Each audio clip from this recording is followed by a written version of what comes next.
In this video, I want to talk to you about a really interesting concept called object-oriented programming. So if you're just getting started as a programmer, you'll probably see a lot of confusing phrases like C# is an object-oriented programming language. And all we mean by this is that when we go to write our code, we're going to take a particular approach or write our code in a particular style. Specifically, we're going to take an object-oriented approach, but when I say that, it probably doesn't mean anything to you yet. Basically, what we mean by this is that we're going to structure our code so that we'll be able to interact with that code very much as if we were interacting with a collection of objects. So we have objects in the real world that we interact with all the time, like apples and chairs and glasses of water. And there are certain ways in which we can interact with these objects, and in particular, we can give instructions in terms of behaviors that that can be performed with those objects. So, for example, I could tell someone to go eat an apple, or sit in a chair, or drink a glass of water. And we'd like to, when we're writing instructions for the computer, be able to give the computer instructions in a similar way as when we're dealing with objects. So I want to give us some context here before I go into more detail. So let's take a step back and consider the computer at a more fundamental level. So with a computer, you're usually going to have some kind of input, like a keyboard or a mouse, and some kind of output, like a computer monitor. And the computer receives a particular pattern of electrical signals from the keyboard or the mouse, and then it has to decide, based on what it's received, what pattern of electrical impulses it should then pass on to the monitor, so that the monitor can display the right pattern of pixels, whatever it is we want to have displayed. So if you're looking at something like a space shooter style video game, and I'm going to show you how to code something like this in a later video, this can get pretty complex, this process of programming the computer so it knows how to take input and generate the right output. For example, if the player presses the left arrow key on the keyboard, the computer has to take the cluster of pixels that represents the player's spaceship and then redraw all those pixels slightly further left on the screen.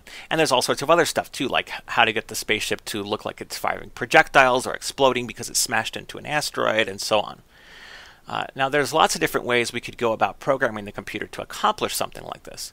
But one of the challenges that we're going to run into is that the computer has no real concept of there being distinct objects in the game or in any application that we might be creating.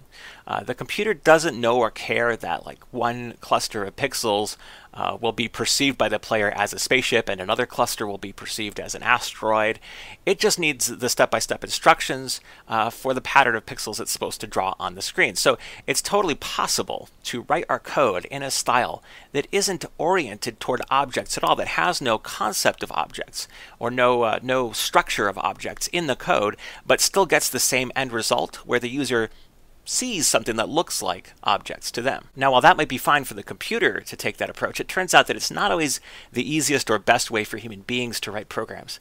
Instead, programmers have found that it can be really useful to divide up and structure a program in such a way that the different parts of the code act as if they were distinct objects that we can interact with. So in object-oriented programming, what we do is we first write code that defines the different types of objects that we'll need to use in our program. To get a better feeling for this, let's stop and think about a real-world object first. So if we look at something like a chair, we can see that it's really just a particular collection of different characteristics and also behaviors that are all connected up or packaged together. For example, a chair has the characteristics of having, let's see, 4 legs and a seat and a back. And this particular cluster of characteristics leads to certain things you can do with a chair, like we can sit in the chair. So an object is basically a distinct cluster of certain characteristics and associated behaviors that are all packaged up together. Now notice that the characteristics and behaviors that we've listed here don't just describe a single chair. Rather, these are things that are true for all chairs. So another thing that's true about objects is that they can be grouped together or classified based on shared characteristics. Another way of saying this is that anything with these characteristics of having 4 legs, a seat, a back, being able to sit in it, anything like that belongs to the chair class. And the term class is just another way of saying kind or type. So classes define a certain type or kind of object. Now, one of the main differences between real-world objects and objects in programming has to do with classes. So in the real world, we first notice that a number of objects all have characteristics in common, and then after the fact, after we've noticed that, we decide that they should all be grouped into the same class, and we come up with a name for that class, in this case, chair. But in programming, the class actually determines the characteristics of the objects. So in programming, when we use the term class, a class is actually a chunk of code that we write to define the characteristics and behaviors of a particular type, a particular category or class of object. For example, if we need a bunch of different spaceships for our game, we can first describe in a spaceship class all of the shared characteristics that our different spaceships will have.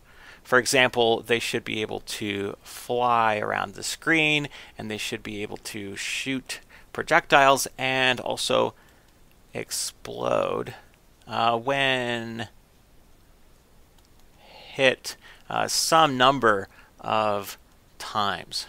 Now, this code itself does not display a spaceship on the screen. It's just essentially a way of telling the computer what we mean when we say that we're going to do something with a spaceship. When we need a spaceship in our game, we can reach out to this spaceship class and use it as a sort of template for generating the actual spaceship object itself. Now, the really nice thing about this is that we can generate as many different spaceship objects as we want using the same spaceship class. By the way, when we do this, we would say that we're creating a new instance of the spaceship class.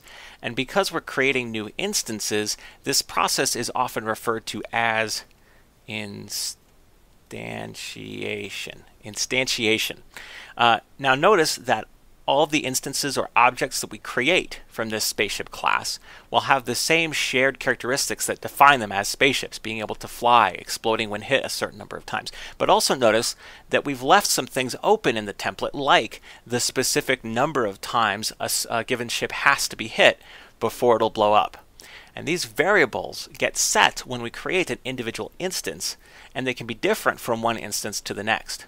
So we might have one instance here, and when we instantiate it, we can set the number of times it can be hit before it explodes to, say, 5, and then we'll instantiate a second one, and when we instantiate it, we'll set the number of times it can be hit to 10, so it make it a little bit tougher. So we have an enormous gain in efficiency because we only have to write most of the code for our spaceships once in the spaceship class, and then when we need a new spaceship object in our game, we just need to write a single line of code that creates or instantiates that new object, creates a new instance, and sets whatever variables we need to set for that instance, like the number of times the ship can be hit before it explodes, or the color of the ship, or its location on the screen, or any other variables that we've specified in the spaceship class. So in object-oriented programming, you write classes that define the structure, characteristics, and behavior of particular types of objects, and then you can simply write the rest of your code in terms of those objects,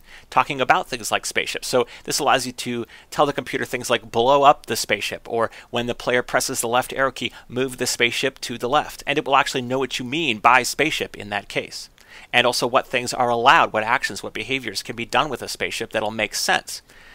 So object-oriented programming is a really cool approach to writing code, and there's lots more to be said about the details of it, its advantages and disadvantages, but the best thing for you to do next, I think, will be we'll get some hands-on experience in the next video writing our own classes and instantiating and using objects in our code so that you can take the abstract, more conceptual explanation we've gone over here and hopefully turn it into something that feels a little more concrete.